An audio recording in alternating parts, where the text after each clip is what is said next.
माझं वागणं असं आहे की एकतर ते पटेल किंवा ते पटणार नाही, एकतर ते रुचेल किंवा ते रुचणार नाही. जे काही असेल, जे काही तुमचं म्हणणं असेल, कागद घ्यायचा, त्यावर लिहायचं, नंतर त्याचं विमान करून नोडवायचं, मला नाही ते कळवायचं. कपडे मेल्या आई. हा, आणि जाता जाता एक सांगतो, जगात काही घडलं तरी हे ध्यानात ठेवायचं.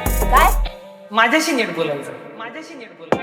फोनवरून, व्हिडिओवरून किंवा प्रत्यक्षात, जवळून किंवा लांबून, स्वर्गातून किंवा नरकातून नीटच बोल. माझ्याशी नीट, माझ्याशी नीट बोल.